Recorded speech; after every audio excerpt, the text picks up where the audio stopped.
नमस्कार, स्वागत है आपका के भारत न्यूज़ में और मैं हूं आपके साथ कैफ खान। भारतीय किसानों के संस्थापक चौधरी महेंद्र सिंह टिकैत का 50वां जन्मदिन समारोह अयोध्या के जिला मुख्यालय तिकोनिया पार्क में जिला अध्यक्ष सुमन पांडे के नेतृत्व में मनाया गया। कार्यक्रम की शुरुआत किसानों के मसीहा महेंद्र सिंह टिकैत की प्रतिमा पर माल्यार्पण कर व केक काटकर बड़ी धूमधाम से सैकड़ों किसान कार्यकर्ताओं ने मनाया। वहीं सैकड़ों कार्यकर्ताओं ने पूरे तन मन धन से भागीदारी भी निभाई। इस अवसर पर भारतीय किसान यूनियन पदाधिकारियों और कार्यकर्ताओं ने संकल्प दोहराते हुए चौधरी महेंद्र सिंह टिकैत के रास्ते पर चलने के लिए कटिबद्ध होने का भी संकल्प लिया। उन्होंने कहा, किसानों के हित में जो कानून सरकार नहीं बना रही है उसका शक्ति से पुरजोर विरोध किया जाएगा और सड़कों पर उतरकर संघर्ष करेगी भारतीय किसान यूनियन। कार्यक्रम में मुख्य रूप से मंडल प्रमुख महासचिव श्री राम वर्मा, महिला जिला अध्यक्ष सुमन पांडे व तमाम सैकड़ों कार्यकर्ता भी मौजूद रहे। भारतीय किसान यूनियन के संस्थापक चौधरी महेंद्र सिंह टिकैत का 85वां जन्मदिन समारोह अयोध्या के जिला अध्यक्षा सुमन पांडे के नेतृत्व में भारतीय किसान यूनियन परिवार की तरफ से मनाया जा रहा है। आज चौधरी महेंद्र सिंह टिकैत के जन्मदिन समारोह पर हम लोगों ने पुनः संकल्प दोहराते हुए चौधरी महेंद्र सिंह टिकैत द्वारा बताए गए रास्ते पर चलने के लिए कटिबद्ध है और किसानों के हितों की लड़ाई, जो किसान हित में कानून नहीं है उसका सख्ती से विरोध और संघर्ष करेंगे हम लोग सड़क पर। ये चौधरी महेंद्र सिंह टिकैत ने बताया है और उसी को संकल्प दोहराया है। क्या नाम आपका? श्री राम वर्मा, मंडल प्रमुख महासचिव, भारतीय किसान यूनियन अयोध्या मंडल, अयोध्या।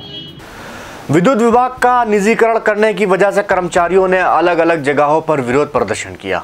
वहीं आजमगढ़ में निजीकरण के विरोध में विद्युत कर्मियों के कार्य बहिष्कार के चलते जिले की विद्युत व्यवस्था पूरी तरह से ध्वस्त हो गई है। शहर में पूरी तरह से बिजली आपूर्ति ठप है। सूचना के आदान प्रदान के लिए उपयोग की जाने वाली महत्वपूर्ण मोबाइल सेवा भी लगभग ध्वस्त हो गई है। जहां टावरों से मोबाइल सिग्नल लगभग बंद है, वहीं दूसरी ओर चार्ज ना हो पाने के कारण मोबाइल हैंडसेट भी बंद हो गए हैं। ऐसे में कुछ दुकानदारों ने मोबाइल चार्जिंग के लिए जनरेटर की सुविधा उपलब्ध करानी शुरू की है, जिसके लिए दुकानदार 50 रुपये प्रति घंटा मोबाइल चार्जिंग का शुल्क ले रहे हैं। दुकानदारों ने पोस्टर लगा रखा है कि मोबाइल चार्जिंग 50 रुपये घंटा, मोदी जी का नया धंधा। वहीं ग्राहक जरूरी काम कराने के साथ साथ अपने मोबाइल को इन दुकानों पर 50 रुपये प्रति घंटा का शुल्क देकर चार्ज करवा रहे हैं। क्या नाम है आपका? संतोष गोलवारा। संतोष, यहाँ किस लिए आप आए थे? मैं यहाँ आया था, कुछ मुझको प्रिंट की बिल निकालनी थी, कुछ माल भेजना था मुझको, तो उसमें बिल निकालने अभी आया था। क्योंकि लाइट पिछले 48 घंटों से ज़्यादा से लाइट नहीं है। लाइट न रहने के कारण हम लोगों की दुकान के इन्वर्टर, लाइट की सारी व्यवस्थाएं फेल हो चुकी हैं और मोबाइल भी डाउन हो गई थी। तो मैं मोबाइल को चार्ज भी किया और कुछ प्रिंट आउट लेने थे, इसलिए नीरज जी की दुकान पे आया और मैं प्रिंट आउट ले रहा था अभी। और लाइट तो इतनी दुर्व्यवस्था हो गई आजमगढ़ के अंदर कि क्या बताया जाए।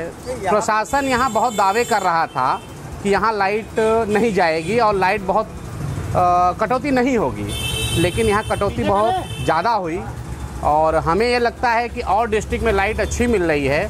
हमारे आजमगढ़ की लाइट की व्यवस्था सबसे ज़्यादा ख़राब है पूरे उत्तर प्रदेश में। यहाँ पे एक पोस्टर लगा हुआ है 50 रुपये घंटा, मोदी जी का नया धंधा, इस पर आप क्या कहना चाहते हैं? ये तो नीरज जी ने लगाया है।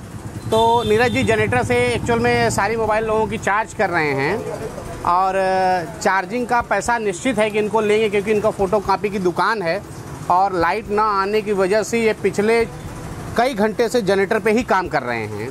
तो भाई जनरेटर के खर्चे निकलने चाहिए, डीजल के खर्चे निकलने चाहिए, जिसकी वजह से नीरज जी यहाँ 50 रुपये घंटा ले रहे हैं। तो कोई गलत भी नहीं है। क्या इसके लिए मतलब कई लोग चार्जिंग वगैरह करवा रहे हैं? नहीं, यहाँ चार्जिंग की मोबाइलें लगी हुई हैं लोगों की। अब ये नीरज जी जानेंगे इस विषय में, लेकिन मैं यहाँ आया था, प्रिंट आउट निकलवाया, मोबाइल भी चार्ज किया नीरज जी के यहाँ। तो नीरज जी ने हमें सहयोग अच्छा किया। आजमगढ़ के दौरे पर पहुंचे आम आदमी पार्टी के राज्यसभा सांसद और उत्तर प्रदेश के प्रभारी संजय सिंह ने प्रदेश की योगी सरकार पर जमकर निशाना साधते हुए कहा, योगी राज में बेटियां सुरक्षित नहीं है। जिस तरह से उत्तर प्रदेश में लगातार बेटियों के साथ रेप के बाद उनकी हत्या हो रही है, निश्चित रूप से प्रदेश सरकार महिला अपराधों को रोकने में असफल साबित हो रही है।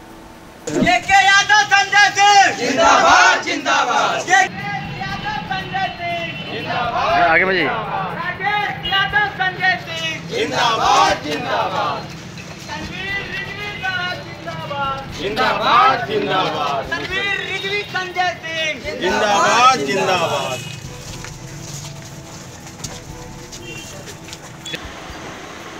देखिए, पहले अभी जो घटनाएं हुई हैं उसका जिक्र कर लें, फिर आपके भी सवालों का जवाब देंगे।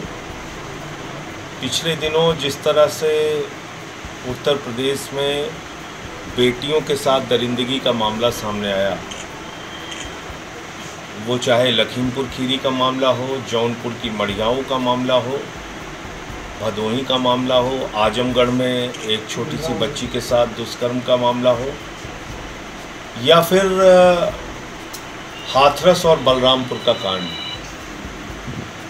इन घटनाओं ने ये साबित किया है कि उत्तर प्रदेश में योगी जी के राज में बेटियां सुरक्षित नहीं हैं।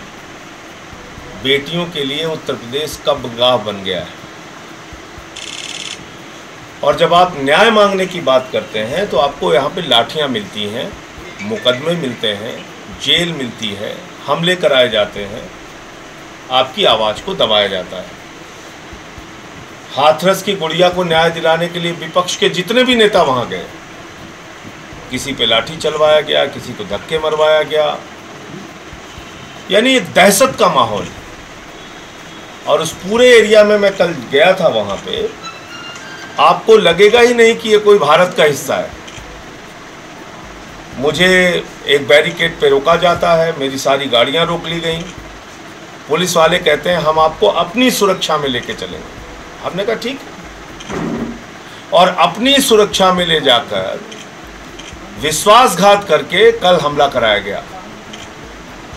तो जब मैं योगी जी के 14 मुकदमों से नहीं डरा, पार्टी दफ्तर बंद कराने से नहीं डरा, उनकी गिरफ्तारी कराने की धमकी से नहीं डरा, तो उन्होंने कल ये हमला करवाया। मैं योगी जी से कहना चाहता हूँ, आपने ये काली स्याही फिकवा के अपनी काली करतूतें छुपाने का जो काम किया है, इसमें आप सफल नहीं हो पाएंगे। जितनी मर्जी आपको मुकदमे लिखवाइए, स्याही फिकवाइए या गोली चलवाइए, हम लोग आम आदमी के सिपाही हैं, हम जनता के बुनियादी मुद्दों को उठाते रहेंगे। और